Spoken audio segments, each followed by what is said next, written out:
Praise the lord.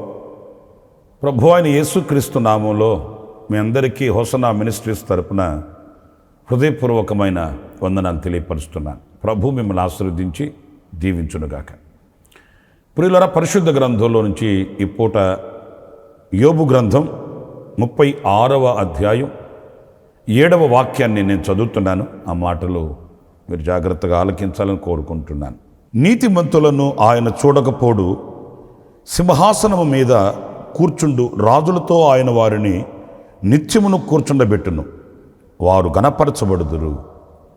ప్రియులారా, ఈ వాక్య భాగంలో నీతిమంతునికి కలిగే ఆశీర్వాదాన్ని మనం చూస్తున్నాము. యేసు రక్తం చేత మనం నీతిమంతులుగా తీర్చిదిద్దబడతాము. పరిశుద్ధాత్మ శక్తిని పొందుకొని మనం నీతిని ధరించుకునే వారం అవుతాము. యేసుక్రీస్తు యొక్క సత్ప్రవర్తనను అన్వయించుకొని మనం నీతి మార్గంలో మనం నడిపించబడగలుగుతాం. అయితే కొన్ని సందర్భాలలో నీతిమంతులను లోకస్తులు చూసి చేతగాని వాళ్ళు అని ముద్ర వేస్తారు. కానీ నీతిమంతునికి కలిగే ఆశీర్వాదాన్ని క్రీస్తులో మనం చూడాలి, ప్రభువులో మనం చూడాలి.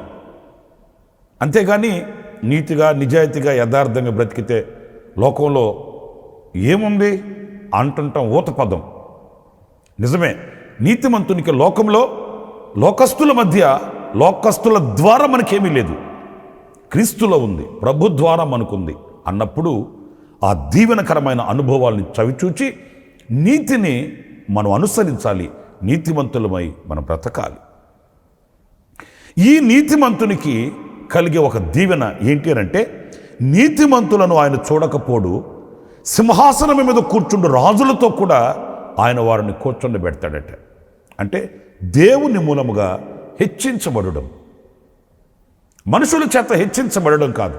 మనం కోరుకునేది అదే. వాళ్ళు నన్ను హెచ్చించలేదు, వీళ్ళు నన్ను హెచ్చించలేదు, వాళ్ళు నన్ను గణపరచలేదు, వాళ్ళు నన్ను పట్టించుకోవట్లేదు. ఇదే బాధ మన హృదయంలో వేదనగా మిగిలిపోతుంటుంది. కానీ దేవుని చేత ఒక వ్యక్తి గణపరచబడ్డప్పుడు, దేవుని చేత ఒక వ్యక్తి హెచ్చించబడ్డప్పుడు ఆ దీవెన, ఆ ఘనత ఉన్నతంగా ఉంటుందండి. లేఖనాల్లో మనం చాలా చోట్ల మనం చదువుతాం దేవుని చేత హెచ్చించబడిన నీతిమంతులను. దానియేలుని దేవుడు హెచ్చించాడు, షడ్రక్ మెషక్ అబేద్నెగోల్ని దేవుడు హెచ్చించాడు, నీతిమంతులైన వారిని నోవాహుని దేవుడు హెచ్చించాడు. ఇలాగా ఎన్నో వాక్యాలు మనల్ని పురుకొల్పుతాయండి. నీతిని అనుసరించి దేవుని ఘనతను, దేవుని ఆశీర్వాదాన్ని ఆయన మూలముగా కలిగే హెచ్చింపుని పొందుకొని పత్రికలై సాక్షులైన మన పితరులను ఎందరినో మనం చూస్తామండి. ప్రేమైన దేవుని బిడ్డలారా, నీతి అనేది మనకొక హెచ్చింపు, మనకొక ఉన్నత స్థితిని తీసుకుని వస్తుంది అనేది ఈ వాక్యంలో మనం నేర్చుకోవలసి ఉంటుంది. ఇంకొక వాక్యాన్ని కూడా నేను మీకు జ్ఞాపకం చేస్తాను. అది 34వ కీర్తన 15వ చరణంలో ఒక చక్కటి మాట ఉందండి.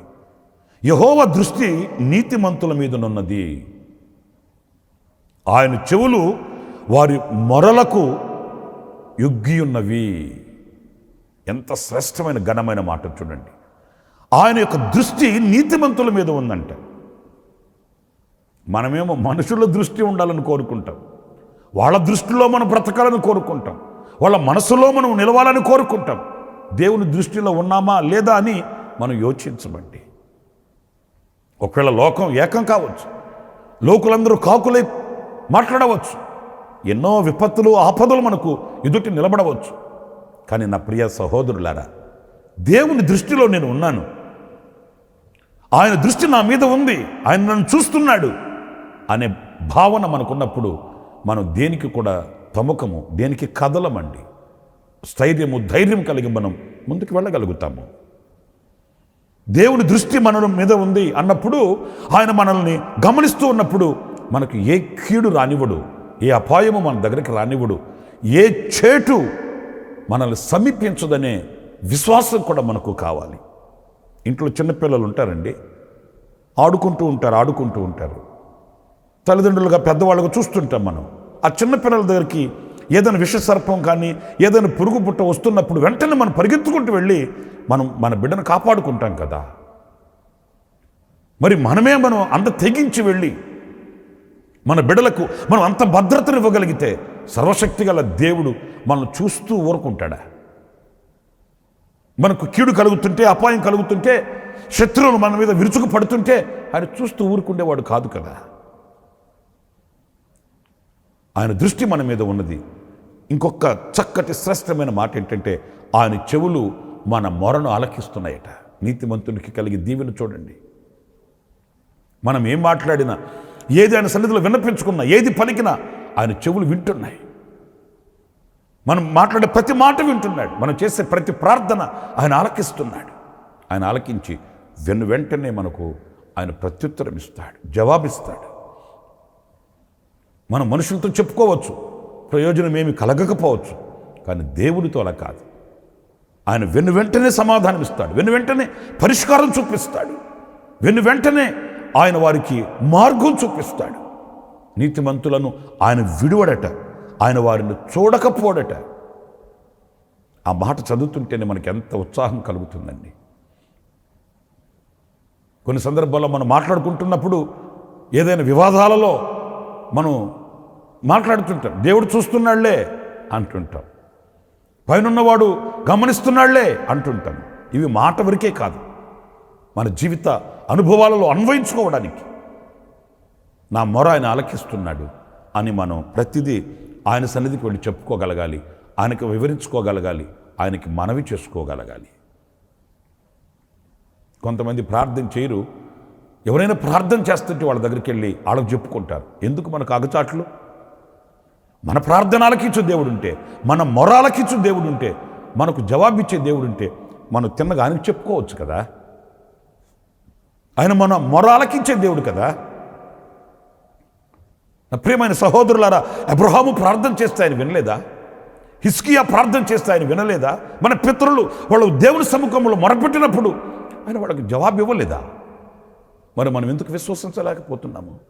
ప్రభుత్వం ఎందుకు మనవి చేసుకోలేకపోతున్నాం అనేది మనం ఆలోచించాలి. గనుక నీతిమంతులను ఆయన హెచ్చిస్తాడు. 2, నీతిమంతులను ఆయన చూస్తున్నాడు, వాళ్ళ మొర ఆయన ఆలకిస్తున్నాడు. ఇంకొక చిన్న వాక్యాన్ని నేను మీకు జ్ఞాపకం చేస్తాను. అది సామెతల గ్రంథం 12వ అధ్యాయం 13వ వాక్యంలో,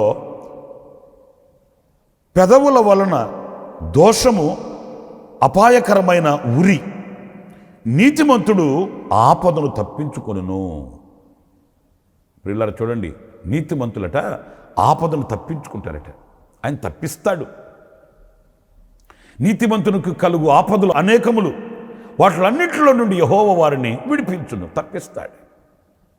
నీతిమంతులకు ఆయన తప్పించు దేవుడిగా ఉంటాడు.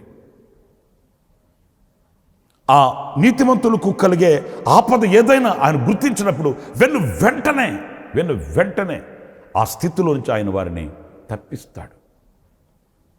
మనం నీతిమంతులమైతే మనకు తెలిసినా తెలియకపోయినప్పటికీ దేవుడు మనకు ఒక కాపరిగా ఉంటాడు, నాయకునిగా ఉంటాడు, సంరక్షకునిగా, పోషకునిగా ఉంటాడు. ఆయన తప్పిస్తాడు, రక్షిస్తాడు. మన శక్తితో మనం రక్షించబడలేము, మన శక్తితో మనం తప్పించబడలేము, మన బలముతో మనం రాణించలేమండి. దేవుడు మనం తప్పిస్తాడు. కొన్ని సందర్భాల్లో మనం వెనక్కి తిరిగి చూస్తే మనం దాటి వచ్చిన అగాధాలు ఎలాంటివి, మనం దాటి వచ్చిన అపాయాలు ఎలాంటివి, మనం దాటి వచ్చినటువంటి కష్ట పరిస్థితులు ఎలాంటివి అంటే బహుభయంకరమైనవి. వాటిలన్నిటిలో నుండి దేవుడు తప్పించి, రక్షించి, విమోచించి మనల్ని ఈ స్థితికి తీసుకుని వచ్చాడు. ఇది దేవుని యొక్క కృప తప్ప వేరొక్కటి కాదండి.